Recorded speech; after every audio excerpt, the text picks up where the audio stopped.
السلام علیکم۔ توہین اسلام کرنے والوں کی مختلف اقسام ہیں جو کہ اسلام مذہب پر حملہ آور ہوتے رہتے ہیں۔ یہ مختلف گروہ ہیں اور اپنے مذموم مقاصد کے لیے ایک حساب سے۔ ان میں ایک گروہ ان غیر ملکی این جی اوز کا پروردہ ہے جن کو بیرون ملک سے ایک سازش کے تحت کنٹرول کیا جاتا ہے۔ ان پر کروڑوں ڈالرز کی سرمایہ کاری کی جاتی ہے اور ان این جی اوز کو پاکستان ایک اسلامی ریاست کے طور پر قبول نہیں ہے۔ ان این جی اوز کے مغربی آقا پاکستانی معاشرے کو بالکل اسی طرح تباہ حال دیکھنا چاہتے ہیں جس طرح مغربی معاشرے میں بے حیائی، فحاشی اور اخلاقی برائیوں نے لوگوں کو تباہی کے دہانے پر کھڑا کر دیا ہوا ہے، بلکہ تباہ کر دیا ہوا ہے۔ ان کا مقصد صرف اتنا ہے کہ باقی دنیا کی طرح پاکستان کی نئی نسل بھی اخلاقیات سے مکمل طور پر عاری ہو جائے، ان کا حال اسی طوائف جیسا ہو جائے جسے ایڈز کی بیماری لگ گئی ہو، اور وہ انتقاماً دوسروں کو بھی اس مرض میں مبتلا کرنے نکل پڑے اور بغیر معاوضے کے گناہ کی طرف لوگوں کو مائل کرے۔ ان تنظیموں کے مغربی پروردہ اخلاقی ایڈز کو پھیلانے کے لیے اپنے پلے سے اپنی جیب سے رقمیں خرچ کرتے ہیں۔ ہمارے ہاں ویلنٹائن جیسی کبھی رسموں کی پروموشن انہی این جی اوز اپنی جیب سے خرچ کر کے کرتی ہیں، جن کے ساتھ ہمارا میڈیا بھی شامل ہو جاتا ہے۔ عام طور پر ان کے سلوگن بڑے خوش کن اور دل فریب ہوتے ہیں جن کو سن کر ہم بھی بڑے ان کی طرف مائل ہوتے ہیں، جیسے انسانی حقوق نسواں، اقلیتوں کے حقوق، فلاں حقوق۔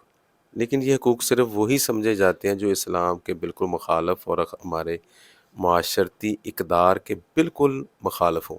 مثلا ان این جی اوز کے سامنے کوئی بھوک سے ایڑیاں رگڑ کر مر جائے یہ ٹس سے مس نہیں ہوں گے۔ ہسپتالوں میں غریب مریض دوائی نہ خرید سکنے کی وجہ سے دم توڑ جائے، ان کے حقوق سام سوکھا رہے گا۔ غریب عورتیں بچے اٹھائے چوکوں پر بھیک مانگتی نظر آئیں، ان کے حقوق نسواں منہ دوسری طرف پھیر لیں گے۔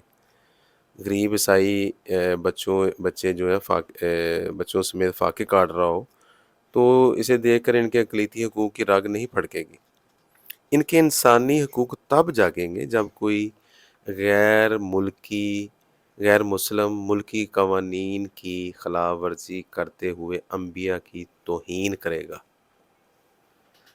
اس کی قانون شکنی پر ہر بڑھا کر جاگ اٹھیں گے، اس کو ہیرو بنا کر دم لیں گے۔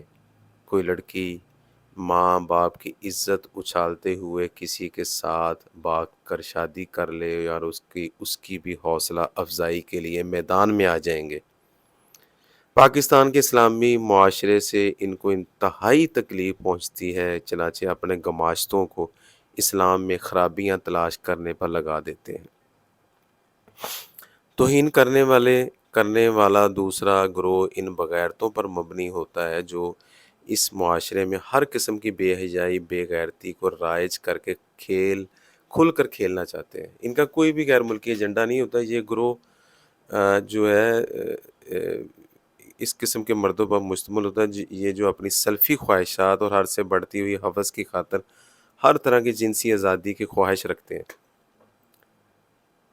ان کی نظر میں اپنی ماں بہن بیٹی کی بد کرداری کی بھی کوئی اہمیت نہیں رکھتی۔ ان کا بس چلے تو پوچھے معاشرے کو بدکاری کا اڈا بنا کر رکھتے ہیں، لیکن ان کی اس شیطانی خواہشات کی راہ میں دین اسلام سب سے بڑی رکاوٹ ہے، چنانچہ یہ مسلم معاشرے کی اقدار کے مخالفت میں اندھے ہو کر دین اسلام کو برا بلا کہتے ہیں۔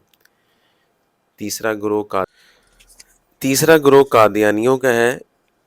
یہ اپنے جھوٹے بد کردار خود ساختہ ہوس پرست جس کو یہ نعوذ باللہ نبی کہتے ہیں، غلام قادیانی، اس کی بدکاریوں کو چھپانے کے لیے انبیاء اکرام کے خلاف گستاخیاں کرتے ہیں، اور جو خرابیاں اس بد کردار جھوٹے شخص میں تھی ان بد اخلاقیوں کو انبیاء کی ذات کا حصہ بنا کر پیش کرتے ہیں اور توہین کے مرتکب ہوتے ہیں۔ قادیانیت ایک جھوٹا لعنتی مذہب ہے، لہٰذا ان میں سے بعض قادیانیت کو چھوڑ دیتے ہیں اور یہ لوگ بھی لادینیت کی طرف چلے جاتے ہیں اور صرف اسلام ہی نہیں بلکہ دنیا کے ہر مذہب کا مذاق اڑانے لگتے ہیں۔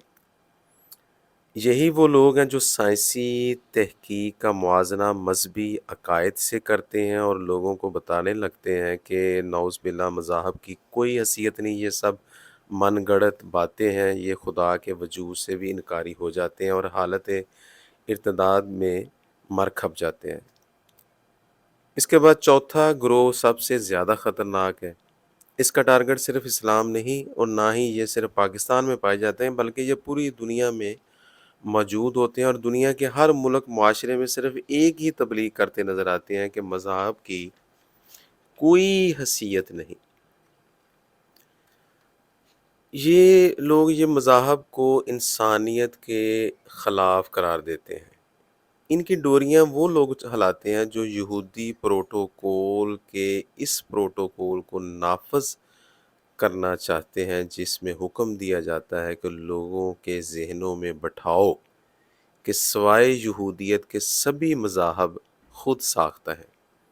یہ قرآن پاک احادیث کو تورات کی نقل قرار دیتے ہیں اور علماناتی اور فری میسنری تنظیمیں ایسے افراد کی پشت پناہی کرتی ہیں۔ ان کے پاس اپنی بکواسیات کو ثابت کرنے کے لیے جھوٹے دلائل کے انبار ہوتے ہیں، خود ساختہ حوالہ جات ہوتے ہیں۔ یہ اپنی باتوں سے اچھے خاصے باشعور شخص کو اپنی مذہبی عقائد کے بارے میں کنفیوز کر دینے میں ماہر ہوتے ہیں۔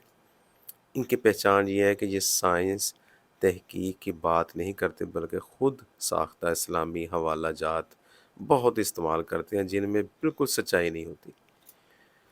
یہ ہر ملک ہر مذہب میں ہوتے ہیں۔ یہ سبھی گروہ الگ الگ ہو کر توہین کرتے ہیں، لیکن ان سب سے بڑا جو ٹارگٹ ہے وہ اسلام ہے۔ وہ دین اسلام جو ان سب کے مذموم مقاصد کے درمیان فولادی دیوار کی طرح کھڑا ہے۔ جزاک اللہ۔